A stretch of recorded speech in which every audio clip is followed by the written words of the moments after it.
अस्सलाम वालेकुम dear students, उम्मीद करता हूँ आप सब खैरियत से होंगे।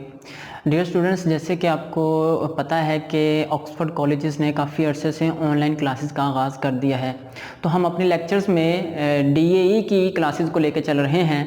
तो डीएई इलेक्ट्रिकल थर्ड ईयर के सब्जेक्ट्स के लेक्चर्स को हम लेके चल रहे हैं। डीएई इलेक्ट्रिकल थर्ड ईयर का सब्जेक्ट एसी मशीन्स, उसके काफ़ी ज़्यादा लेक्चर्स अपलोड हो चुके हैं।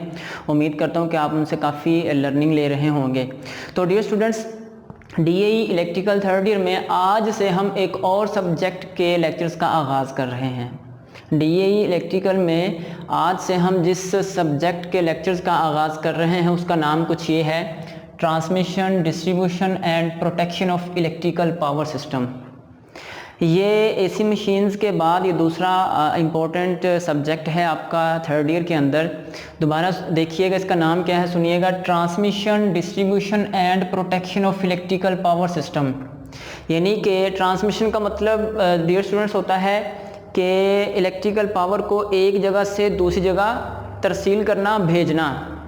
बरकी तारों के ज़रिए बिजली को एक जगह से दूसरी जगह भेजना, इसको हम तरसील कहते हैं, ट्रांसमिशन कहते हैं। और डिस्ट्रीब्यूशन का मतलब होता है लोड के हिसाब से सप्लाई को डिस्ट्रीब्यूट करना। छोटे बड़े जो सारफ होते हैं, जो छोटे बड़े लोड्स होते हैं, उनके हिसाब से सप्लाई को, इलेक्ट्रिसिटी को डिस्ट्रीब्यूट करना। तो डिस्ट्रीब्यूशन ये होती है बिजली की तकसीम। एंड प्रोटेक्शन, प्रोटेक्शन का मतलब होता है तहफ़्फ़ुज़, महफूज बनाना। किसको? इलेक्ट्रिकल पावर सिस्टम को। तो डियर स्टूडेंट्स, इस सब्जेक्ट के अंदर हम क्या क्या चीज़ पढ़ेंगे कि इलेक्ट्रिसिटी जो जनरेट होती है उसकी ट्रांसमिशन कैसे कैसे की जा सकती है, उसको डिस्ट्रीब्यूट कैसे किया जा सकता है, और जो इलेक्ट्रिकल पावर सिस्टम होता है हमारे पास, उसकी प्रोटेक्शन कैसे मुमकिन है। तो इलेक्ट्रिकल पावर सिस्टम का तहफ़्फ़ुज़ और इलेक्ट्रिकल एनर्जी की ट्रांसमिशन और डिस्ट्रीब्यूशन, इसको हम इस सब्जेक्ट के अंदर पूरी तफसील के साथ डिस्कस करेंगे। तो transmission, distribution and protection of electrical power system, ये आपके इलेक्ट्रिकल थर्ड ईयर में एक अहम सब्जेक्ट है। डियर स्टूडेंट्स, ये जो सब्जेक्ट है इसका कोड है ET 335, ET 335, ये इस सब्जेक्ट का कोड है। अच्छा डियर स्टूडेंट्स, ये जो सब्जेक्ट है इसका तारुफ अगर हम मुख्तसर करें तो इसके टोटल 250 नंबर हैं, यानी कि 250 मार्क्स का ये सब्जेक्ट है। इसमें क्या होता है कि इसमें दो थ्योरी के पेपर्स होते हैं। जो बोर्ड पेपर कंडक्ट करता है उसमें दो थ्योरी के पेपर्स होते हैं। पेपर ए 100 नंबर का और पेपर बी भी 100 नंबर का होता है, जबकि 50 नंबर के आपके प्रैक्टिकल्स होते हैं। तो 50 नंबर प्रैक्टिकल्स के, 100 नंबर ए पेपर का, 100 नंबर बी पेपर का, तो ये टोटल 250 नंबर का सब्जेक्ट है। तो इलेक्ट्रिकल थर्ड ईयर में ये 250 नंबर का सब्जेक्ट है। तो इसमें जो पेपर ए होता है वो ट्रांसमिशन और डिस्ट्रीब्यूशन के हवाले से है। यानी कि जो पेपर ए है उसमें हमने इलेक्ट्रिकल जो एनर्जी है उसकी ट्रांसमिशन और डिस्ट्रीब्यूशन को डिस्कस करना है। उस सब्जेक्ट का जो आप यूँ कह लें कि नाम बनता है वो है transmission and distribution of electrical energy. तो जो ए पेपर है उसमें ट्रांसमिशन और डिस्ट्रीब्यूशन को डिस्कस करेंगे, जबकि जो बी पेपर उसमें protection of electrical power system को डिस्कस किया जाएगा। पेपर ए में ट्रांसमिशन डिस्ट्रीब्यूशन और पेपर बी में protection of electrical power system. तो हम ये दोनों पेपर्स में ये चीज़ें डिस्कस करेंगे। तो उम्मीद करता हूँ कि आपको सब्जेक्ट के हवाले से मुख्तसर तारुफ जो है वो मिल चुका होगा। आगे बढ़ते हैं डियर स्टूडेंट्स, हम आगाज़ करते हैं पेपर ए से, यानी कि transmission and distribution of electrical energy. ये जो पेपर ए है इस सब्जेक्ट का, उसके लेक्चर्स का आगाज़ करते हैं। डियर स्टूडेंट्स, ये जो सब्जेक्ट है हमारे पास, इसका paper A transmission and distribution of electrical energy, उसमें जो पहला चैप्टर है वो ट्रांसमिशन सिस्टम्स के हवाले से है। ट्रांसमिशन सिस्टम्स का मतलब है कि इलेक्ट्रिसिटी जहाँ पे पैदा हो रही है, जो जनरेटिंग स्टेशन या पावर हाउस है या बिजली घर है जहाँ पे बिजली पैदा की जा रही है, वहाँ से बरकी तारों के ज़रिए हम जो बिजली को पहुँचाते हैं सार्फिन तक। वो जो बिजली की तारों के ज़रिए बिजली को पावर हाउस से सार्फिन तक पहुँचाते हैं, इस सिस्टम को हम ट्रांसमिशन कहते हैं। तो किन किन तरीकों से ये ट्रांसमिशन मुमकिन है, यानी कि किन किन तरीकों को यूज़ करके हम जनरेटिंग स्टेशन से पावर को सार्फिन तक पहुंचा सकते हैं। इसको हम ट्रांसमिशन सिस्टम्स कहते हैं, यानी कि बिजली को ट्रांसमिट करने के मुख्तलिफ निज़ाम। तो हम जो पहला चैप्टर है इस सब्जेक्ट का, पेपर ए का, उसमें उसका जो टाइटल है पहले चैप्टर का वो है ट्रांसमिशन सिस्टम्स, यानी कि इस सब्जेक्ट के पेपर ए में जो पहला चैप्टर है उसमें हम मुख्तलिफ ट्रांसमिशन सिस्टम्स को डिस्कस करेंगे कि किन किन तरीकों को इख्तियार करके हम इलेक्ट्रिकल पावर को पावर हाउस से सार्फिन तक पहुंचाते हैं। तो डियर स्टूडेंट्स, ना सिर्फ हम तरीकों को डिस्कस करेंगे बल्कि उनके बेनिफिट्स, उनके जो नुकसानात हैं उनको भी डिस्कस करेंगे और मज़ीद उनमें क्या क्या इम्प्रूवमेंट्स की जा सकती हैं उनको भी डिस्कस करेंगे। तो मज़ीद हम पहला चैप्टर जो है उसमें हम आज जो टॉपिक डिस्कस करने जा रहे हैं वो है एसी पावर सप्लाई स्कीम, यानी कि इस टॉपिक के अंदर आज का जो हमारा ये टॉपिक है इसमें हम किन चीज़ों को डिस्कस करेंगे कि बिजली जहाँ पे पैदा होती है, जो जनरेटिंग स्टेशन है जहाँ पे इलेक्ट्रिसिटी पैदा हो रही है, वहाँ से जो सार्फिन तक बिजली पहुँच रही है वो किन मराहल से गुजर कर पहुँचती है। एक बिजली घर है, वहाँ पे बिजली पैदा हो रही है, तो पैदा होने के बाद वो किन मराहल से गुजर कर आगे सार्फिन तक या लोड तक पहुँचती है। हमने इस पूरी स्कीम को आज डिस्कस करना है कि वो कौन कौन से मराहल हैं कि जिनमें से गुजर कर आगे हमारे घरों में या हमारे लोड तक जो है वो सप्लाई आती है। तो आज का हमारा टॉपिक है एसी पावर सप्लाई स्कीम, ठीक है। अच्छा डियर स्टूडेंट्स, इस टॉपिक की तरफ बढ़ने से पहले कुछ जो टर्म्स, कुछ लफ्ज़ इस्तेमाल होंगे मैं वो उनका मतलब आपको पहले बता दूं। डियर स्टूडेंट्स, जनरेटिंग स्टेशन ऐसे मुकामात होते हैं जहां पर इलेक्ट्रिकल पावर पैदा की जाती है। जनरेटर्स की मदद से इलेक्ट्रिकल पावर जहां पर पैदा की जाती है उस मुकाम को, उस जगह को हम जनरेटिंग स्टेशन कहते हैं। जनरेटिंग स्टेशन ही कि ऐसा मुकाम जहाँ पे बिजली पैदा हो रही है। फिर एक टर्म आती है ट्रांसफॉर्मर। ट्रांसफॉर्मर आपने इसको एसी मशीन्स में डिटेल से डिस्कस किया है कि ये वोल्टेज को कम ज़्यादा करने के लिए इस्तेमाल होता है। ट्रांसमिशन क्या होती है? तरसील, यानी कि बिजली को जहाँ पर पैदा हो रही है वहाँ से बरकी तारों के ज़रिए, बरकी लाइंस के ज़रिए लोड तक पहुँचाना। ये जो सिस्टम होता है, ये जो निज़ाम होता है, इसको हम ट्रांसमिशन कहते हैं। ट्रांसमिशन का मतलब होता है तरसील, यानी कि एक जगह से चीज़ को दूसरी जगह पर पहुँचाना, तरसील करना, ट्रांसमिशन का ये मतलब होता है। और डिस्ट्रीब्यूशन का मतलब होता है तकसीम करना या तकसीम, कि इलेक्ट्रिकल पावर को मुख्तलिफ लोड्स की ज़रूरत के मुताबिक तकसीम करना, ये डिस्ट्रीब्यूशन कहलाती है।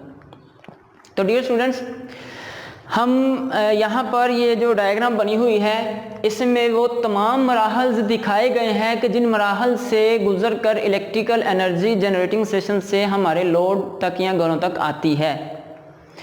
तो डियर स्टूडेंट्स, इस टॉपिक की तरफ मज़ीद आने से पहले मैं कुछ मज़ीद चीज़ें आपको बता दूँ कि पहले इब्तदाई दौर में जो इलेक्ट्रिकल एनर्जी थी, जो बिजली पैदा की जाती थी, उसका इस्तेमाल बहुत महदूद होता था, यानी कम पैमाने पर इस्तेमाल की जाती थी। छोटे छोटे पावर हाउस या जनरेटिंग स्टेशन बनाकर मुख्तलिफ जो उसके इर्द गिर्द लोड लगा होता था उसको सप्लाई दी जाती थी। लेकिन आहिस्ता आहिस्ता आज के जदीद दौर में जब बिजली का इस्तेमाल बहुत ज़्यादा बढ़ गया है, बिजली की तलब में बहुत ज़्यादा इजाफा हो गया है, तो ज़रूरत इस अमर की पेश आई कि बहुत बड़े बड़े पावर स्टेशंस बनाए जाएँ जो कि लोड की ज़रूरत को पूरा कर सकें। अब इसमें जब बड़े पावर स्टेशंस की ज़रूरत महसूस हुई तो वहाँ पे हमने दो चीज़ों का ख्याल रखना था कि जो बिजली पैदा हो बड़े पावर स्टेशंस की मदद से, वो जिस तरीके से बिजली पैदा हो वो तरीका सस्ता हो और बेहतर हो, सस्ता हो और वो तरीका बेहतर हो।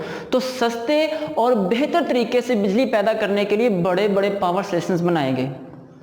जब बड़े बड़े पावर स्टेशंस बनाने की बात आई कि वो बड़े बड़े पावर स्टेशंस कहाँ पे बनाए जाएं, इस चीज़ पे जब तहकीक हुई तो ये बात सामने आई कि बड़े बड़े पावर स्टेशंस ऐसी जगहों पर बनाए जाएं जहां पर पानी आसानी से अवेलेबल हो या ईंधन, मसलन कोयला, गैस, वो आसानी से अवेलेबल हो। तो पानी या ईंधन जहां पर आसानी से अवेलेबल हो वहां पर बड़े बड़े पावर स्टेशंस बनाए गए ताकि बिजली पैदा करने का तरीका सस्ता और बेहतर हो सके। और ये जो बड़े बड़े पावर स्टेशन होते हैं डियर स्टूडेंट्स, ये शहरों से बहुत दूर बनाए जाते हैं, यानी कि लोड सेंटर से बहुत दूर होते हैं, जहाँ पर मसलन दरियाओं के किनारे या कोई ऐसी जगह जहाँ पर कोयला आसानी से निकल रहा हो या गैस निकल रही हो, ताकि वहाँ पे बिजली आसानी से पैदा की जा सके। तो ये बड़े बड़े पावर स्टेशन जो होते हैं ये शहरों से, लोड से बहुत दूर होते हैं। अब वहाँ पर बड़े बड़े स्टेशन बनाकर फिर ज़रूरत इस बात की पेश आती है कि इनको इस पावर स्टेशन पे जो बिजली पैदा हो रही है उसको आगे सार्फ तक कैसे पहुँचाया जाए। तो फिर इसका हल क्या निकला है कि बड़ी बड़ी लाइनें बिछाई गई, बड़ी बड़ी ओवरहेड लाइनें बिछाई गई, जिनकी मदद से बिजली घर में जो बिजली पैदा हो रही है वो उन लाइनों के जरिए आगे लोड तक या सार्फिन तक पहुंचाई गई। तो बड़े बड़े जो पावर स्टेशन होते हैं वो आमतौर पर लोड सेंटर से या शहरों से बहुत बाहर होते हैं, तो वहाँ से फिर बड़ी बड़ी ट्रांसमिशन लाइंस के जरिए बिजली को सार्फिन तक पहुँचाया जाता है। तो ये चीज़ें थी जो इस सिस्टम की तरफ या इस टॉपिक की तरफ आने से पहले आपको बताना ज़रूरी थी। तो डियर स्टूडेंट्स आते हैं एसी पावर सप्लाई स्कीम, ये जो हमारा आज का टॉपिक है, इसमें हम डिस्कस करते हैं कि बिजली पैदा होती है तो वो किन किन मराहल से, कोई बड़ा पावर स्टेशन जो लोड सेंटर से काफ़ी दूर है वहाँ पे जो बिजली पैदा हो रही है उसको किन मराहल से गुजार कर आगे सार्फ तक पहुँचाया जाता है। तो देखते हैं इसमें मराहल कौन कौन से डियर स्टूडेंट। सबसे पहला मरहला होता है जनरेटिंग स्टेशन। एक बहुत बड़ा पावर प्लांट, एक बहुत बड़ा जनरेटिंग स्टेशन जो है, पावर हाउस जो है, बिजली घर जो है, वो शहर से या लोड सेंटर से काफ़ी दूर ऐसी जगह पर लगाया जाता है जहाँ पर पानी आसानी से अवेलेबल हो या ईंधन आसानी से अवेलेबल हो, ईंधन मसलन कोयला, गैस वगैरह। तो जनरेटिंग स्टेशन जो होता है वहाँ पर मुख्तलिफ ज़राए को इस्तेमाल करके जनरेटर्स की मदद से सप्लाई या इलेक्ट्रिकल पावर पैदा की जाती है। तो जनरेटिंग स्टेशन ये इलेक्ट्रिकल पावर पैदा करने का मुकाम है। यहाँ पर जो जनरेटर्स की मदद से इलेक्ट्रिकल पावर पैदा होती है उसके जो जनरेटिंग वोल्टेजेस होते हैं वो 11 किलो वोल्ट यानी कि 11,000 वोल्टेज होते हैं। कुछ स्टेशंस पे ये 11.5 तक, कुछ पे ये 12 तक जाते हैं, लेकिन आमतौर पे जो एवरेज होती है वो 11 किलो वोल्ट होती है, यानी कि औसतन 11 किलो वोल्ट जनरेट होते हैं जनरेटिंग स्टेशन पे। अच्छा, जब जनरेटिंग स्टेशन पे जनरेटर्स 11 किलो वोल्ट जनरेट करते हैं तो जनरेटिंग स्टेशन पर ही यानी कि जनरेटर्स की आउटपुट पे ट्रांसफॉर्मर्स लगे होते हैं जिनको हम पावर ट्रांसफॉर्मर कहते हैं। पावर ट्रांसफॉर्मर की मदद से क्या किया जाता है, जनरेटर्स के पैदा करदा 11 किलो वोल्ट को 500 किलो वोल्ट या 220 किलो वोल्ट में स्टेप अप कर दिया जाता है। स्टेप अप 11 किलो वोल्ट को यानी कि 11,000 वोल्टेज जिसको 5 लाख वोल्टेज या 2,20,000 में स्टेप अप क्यों किया जाता है, उसकी रीज़न ये होती है कि हमने बिजली को बहुत दूर फासले तक ट्रांसमिट करना है। तो ज़्यादा फासले तक ट्रांसमिट करने के लिए हमें फिर वोल्टेज को बढ़ाना पड़ता है ताकि रिसीविंग एंड तक मतलूबा वोल्टेज मुयस्सर हों। तो जनरेटिंग स्टेशन पे जो जनरेटर्स लगे होते हैं वो 11 किलो वोल्ट जनरेट करते हैं और अपनी आउटपुट पे जो पावर ट्रांसफार्मर लगे होते हैं उनकी मदद से उन वोल्टेजेस को 11 किलो वोल्ट को 500 किलो वोल्ट या 220 किलो वोल्ट में स्टेप अप कर दिया जाता है। पाकिस्तान में वोल्टेज को जो मैक्सिमम स्टेप अप करने की हद है वो 500 किलो वोल्ट या 5 लाख वोल्टेजेस हैं। कुछ ममालिक ऐसे हैं जैसे अमेरिका है, वहाँ पर 11 किलो वोल्ट को 1500 किलो वोल्ट में भी स्टेप अप किया जाता है। लेकिन पाकिस्तान में जो ट्रांसमिशन के लिए जो 11 किलो वोल्ट को स्टेप अप किया जाता है वो दो तरह की कैटेगरी है, 220 किलो वोल्ट और 500 किलो वोल्ट। तो 220 किलो वोल्ट और 500 किलो वोल्ट में वोल्टेज को स्टेप अप करके बड़े बड़े टावर्स की मदद से आगे लाइनें बिछाई जाती हैं, उन लाइनों के ज़रिए ये सप्लाई आगे फ्राहम कर दी जाती है। बड़े बड़े टावर्स लगे होते हैं जो बड़ी बड़ी शाहराहों या बाईपासेस के करीब से गुजरते हैं, उनको हम ट्रांसमिशन टावर्स कहते हैं। तो पावर ट्रांसफार्मर जो 11 किलो वोल्ट को 500 या 220 किलो वोल्ट में स्टेप अप करता है, ये हमारे ट्रांसमिशन के वोल्टेज होते हैं। तो इस सप्लाई को, इन वोल्टेजेस को बड़ी बड़ी ट्रांसमिशन लाइंस के ज़रिए, बड़े बड़े टावर्स के ज़रिए हम ये जो 500 किलो वोल्ट या 220 किलो वोल्ट होते हैं इनको आगे लोड के करीब पहुंचा देते हैं, लोड सेंटर्स के करीब पहुंचा देते हैं। तो जिन लाइनों के ज़रिए 220 या 500 किलो वोल्ट को आगे लोड सेंटर के करीब पहुंचाया जाता है, उन लाइनों को हम ट्रांसमिशन लाइंस कहते हैं। ये हमारे पास बन जाती है ट्रांसमिशन की प्राइमरी कैटेगरी, यानी कि ये प्राइमरी ट्रांसमिशन है। तो फिर इससे अगला मरहला क्या आता है, जो बड़े बड़े शहर होते हैं, शहरों के बाहर उनके मज़ाफ़ात में बड़े बड़े ग्रिड स्टेशन या सब स्टेशन लगे होते हैं। ग्रिड स्टेशन या सब स्टेशन लगे होते हैं। उनका क्या काम होता है, उनका काम होता है प्राइमरी ट्रांसमिशन के ज़रिए जो 500 किलो वोल्ट या 220 किलो वोल्ट आ रहे हैं उनको 132 किलो वोल्ट या 66 किलो वोल्ट में स्टेप डाउन करना। तो ये जो सब स्टेशन या ग्रिड स्टेशन, जो बड़े बड़े ग्रिड स्टेशन या सब स्टेशन होते हैं शहरों के बाहर, शहरों से काफ़ी फासले पे बाहर बनाए जाते हैं, तो उनका काम होता है ट्रांसमिशन लाइन के थ्रू आने वाले 500 किलो वोल्ट या 220 किलो वोल्ट को 132 या 66 किलो वोल्ट में स्टेप डाउन करना। तो ये 132 या 66 किलो वोल्ट में स्टेप डाउन करके आगे शहरों के अंदर बने हुए जो छोटे छोटे ग्रिड स्टेशन होते हैं, शहरों के अंदर बने हुए छोटे छोटे ग्रिड स्टेशन होते हैं उन तक पहुँचाता है। तो वो ऐसी लाइनें जो इस बड़े सब स्टेशन या ग्रिड स्टेशन से आगे शहरों में बने हुए छोटे छोटे ग्रिड स्टेशन या सब स्टेशन तक जाती हैं, उन लाइनों को हम सेकेंडरी ट्रांसमिशन कहते हैं। अभी देखिए यहाँ पर सिर्फ ट्रांसमिशन हो रही है, हमारी कोशिश है कि लोड के करीब तरीन पहुंचाया जाए सप्लाई को।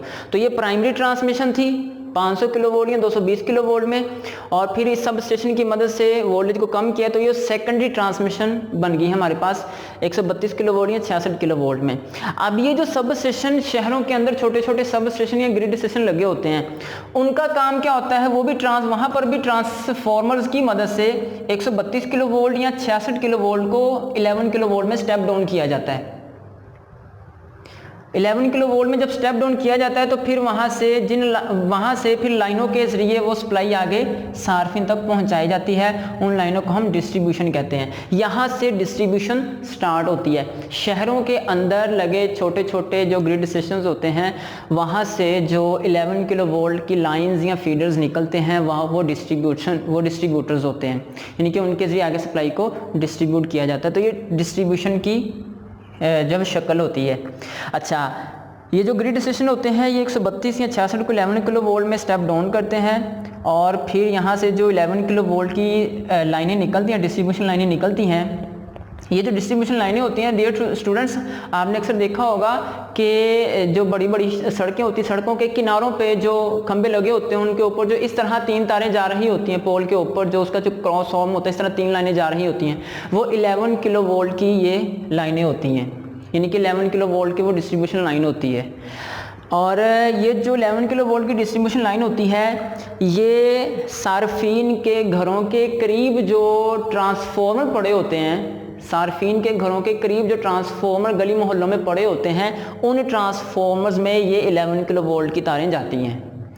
वो ट्रांसफार्मर क्या करता है, इन 11 किलो वोल्ट की ये जो सप्लाई आ रही है उसको 440 3 फेज में 440 और 2 फेज में 220 वोल्ट में स्टेप डाउन करता है।